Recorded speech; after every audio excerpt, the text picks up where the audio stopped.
नमस्कार दोस्तों, स्वागत है आपका स्टडी 99% यूट्यूब चैनल पर। दोस्तों आज की वीडियो में हम लोग मैथ के एकदम बेसिक को समझेंगे। जो बच्चा एकदम कमज़ोर है मैथ में, उसे भी घबराने की कोई ज़रूरत नहीं है, एकदम बेसिक से सीखेंगे। ठीक है दोस्तों, चलिए वीडियो को शुरू करते हैं। देखिए आपका पहला है, यहाँ पर हमने जीरो से संबंधित 5 नियम को लिखा है। ठीक है, और इसको एकदम एक एक करके एकदम आसानी से सीखेंगे और एकदम समझेंगे। ठीक है दोस्तों, देखिए पहला नियम है यानी नोट है, इसको आपको याद करना होगा। ठीक है, देखिए क्या है कि जब किसी संख्या का गुणा शून्य से कराते हैं तो शून्य प्राप्त होता है। यानी कि जैसे में देखिए 55 का गुणा अगर आप जीरो में कराएंगे तो आपका क्या हो जाएगा, शून्य हो जाएगा। यानी कि किसी भी संख्या का गुणा शून्य से करा देंगे, किसी भी संख्या का गुणा शून्य से करा देंगे तो आपको क्या प्राप्त होगा, शून्य प्राप्त होगा। ठीक है, किसी भी संख्या 1 लाख का गुणा शून्य से कराएंगे तभी भी आपका शून्य ही प्राप्त होगा। ठीक है दोस्तों, इस पॉइंट को आप लोग याद रखिएगा। ठीक है, अब दूसर का नंबर है, दूसर का पॉइंट है,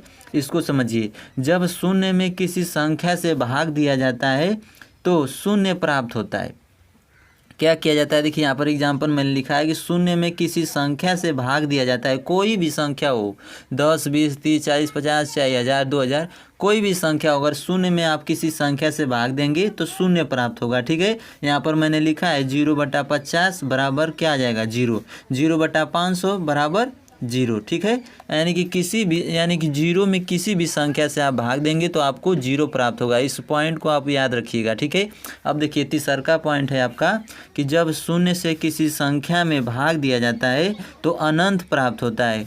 तो दोस्तों देखिए इसमें क्या क्या कर रहा है, इसी का उल्टा कह रहा है कि यानी पहले क्या कर रहा था कि जीरो में किसी संख्या से भाग देते हैं तो क्या होता है, जीरो प्राप्त होता है। अब इसमें कह रहा है कि जब शून्य से किसी संख्या में, किसी भी संख्या में अगर शून्य से भाग देंगे तो अनंत प्राप्त होगा, यानी कि इन्फिनिट। तो दोस्तों अनंत क्या होता है, ये जो है आपका अनंत का चिन्ह है। ठीक है, यानी कि जब किसी भी संख्या में 1, 2, 3, 4, 5, 6 यानी 1000, 2000 में अगर आप जीरो से भाग देंगे तो अनंत प्राप्त होगा। अनंत का मतलब कि जिसका कोई सीमा ना हो। ठीक है, कहीं भी यानी जिसकी कोई सीमा ना हो उसे अनंत कहते हैं। ठीक है, यहाँ पर मैंने लिखा है 640/0, यानी क्या हो जाएगा, अनंत हो जाएगा। तो आपको इस पॉइंट को याद रखना है। ठीक है, इस पांचों पॉइंट को, तभी आप मैथ में किसी भी सवाल को लगाने में आपको सुविधा होगी। ठीक है, देखिए चौथा पॉइंट है कि जब किसी संख्या में शून्य को जोड़ा जाता है तो वही संख्या प्राप्त होती है। जैसे यहाँ पर मैंने एग्जाम्पल में लिखा है 35 + 0 बराबर क्या, 35। ठीक है, यानी कि यह क्या कर रहा है नियम कि जब किसी संख्या में शून्य को जोड़ा जाता है, यानी कि किसी भी संख्या में अगर शून्य को जोड़ेंगे तो उसमें कोई परिवर्तन नहीं होगा, वही संख्या प्राप्त होगी। ठीक है, वही संख्या प्राप्त होती है। यानी कि 35 + 0 बराबर 35, यहाँ पर लिखा है 11 + 0 बराबर 11।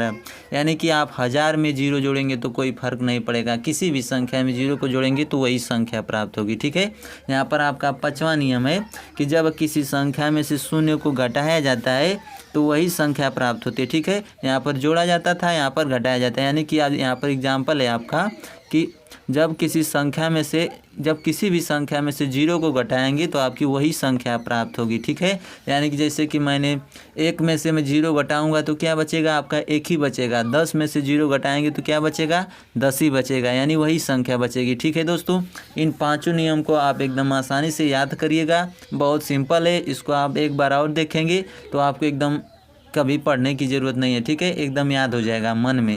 ठीक है दोस्तों, तो मुझे उम्मीद है कि आप लोगों को एकदम अच्छे समझ में आ गया होगा ये पांचों नियम। और आपको यह वीडियो कैसी लगी कमेंट बॉक्स में ज़रूर बताइएगा। मिलते हैं नेक्स्ट वीडियो में। जय हिंद।